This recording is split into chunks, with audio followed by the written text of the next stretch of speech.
Welcome to star 9 news.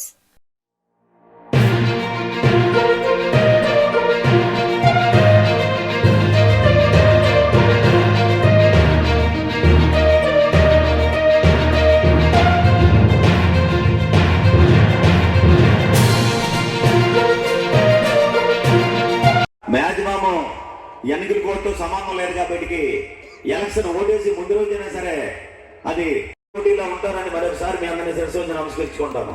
జై హింద్. కిషోర్ గారికి, గొర్రెల సూరిబాబు గారికి, అలాగే మన ఈ వేదికని అలంకరించిన పెద్దలందరికీ పేరు పేరున ధన్యవాదాలు తెలియజేసుకుంటూ జ్యోతి Prajwala lighting the lamp Amar గారికి, మన్సాల భరత్ గారికి, సో బీసెట్టి సత్యోదమ్మ గారికి ధన్యవాదాలు తెలియజేసుకుంటున్నాము. మా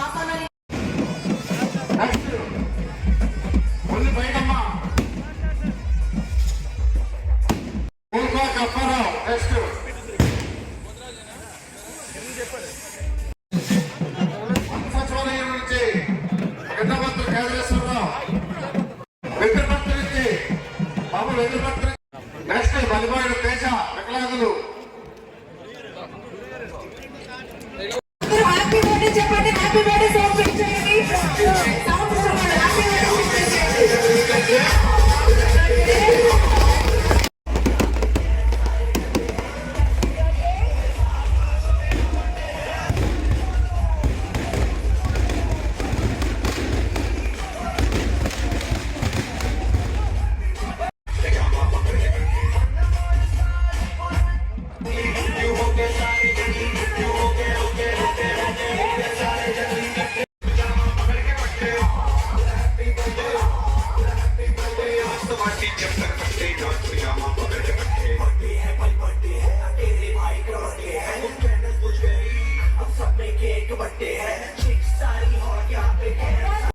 రేపు మళ్ళీ ఎన్నికల సమయంలో ప్రతిపక్షాలన్నీ కూడా వస్తాయి.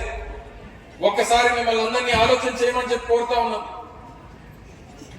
గత ప్రభుత్వాలు ఏనాడు చేయనటువంటి కార్యక్రమాలు చేసినటువంటి జగన్మోహన్ రెడ్డి గారికి ఓటేయాలో, ఎన్నికల్లో అనేక హామీలు ఇచ్చి ఏ రోజు మాట నిలబెట్టుకున్నటువంటి చంద్రబాబు నాయుడు ఓటేయాలో అనేటువంటిది అది ప్రజలుగా మీరే నిర్ణయం తీసుకోవాలి. ఇచ్చినటువంటి మాట కట్టుబడి ఉండేటువంటి జగన్మోహన్ రెడ్డి గారికి అండగా నిలబడాలని చెప్పి మిమ్మల్ని అందరినీ కూడా ఈ సందర్భంగా ఈ వేదిక మీద నుంచి కోరుతా ఉన్నాం. ఈ ఒక్క సంక్షేమ కార్యక్రమాలే కాదు, ఈరోజు గ్రామాల అభివృద్ధి, గ్రామాల్లో వ్యవస్థలు తీసుకొచ్చినటువంటి కార్యక్రమాలు, ప్రభుత్వంలో తీసుకొచ్చినటువంటి వ్యవస్థాపరమైనటువంటి మార్పులు, ఈరోజు ఒక్క 100 మంది వాలంటీర్లు ఈరోజు గ్రామంలో పనిచేయాలంటే ఉదాహరణకి దాదాపు 2150 మంది పెన్షన్లు అందుకుంటా ఉన్నారు.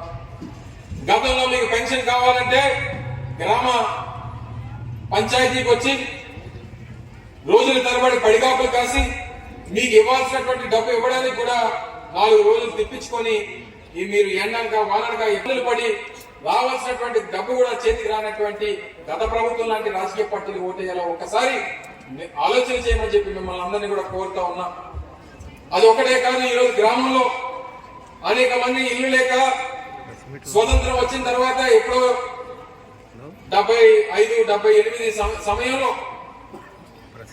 70వ దశకంలో ఇందిరాగాంధీ దేశవ్యాప్తంగా గరీబీ హఠావో అనేటువంటి నినాదంతో దేశమంతా కలిపి 5 లక్షల మందికి ఇళ్ల పట్టాలు ఇల్లు కట్టించిస్తే అమ్మ ఇందిరమ్మ అని చెప్పి దేవతలు చూసినటువంటి సందర్భాలు ఆ రోజుల్లో మనం చూసాం.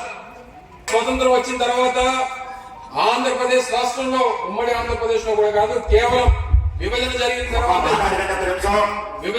తర్వాత ఇప్పుడున్నటువంటి ఆంధ్రప్రదేశ్ లో గడిచినటువంటి 4 సంవత్సరాల 6 మాసాల్లో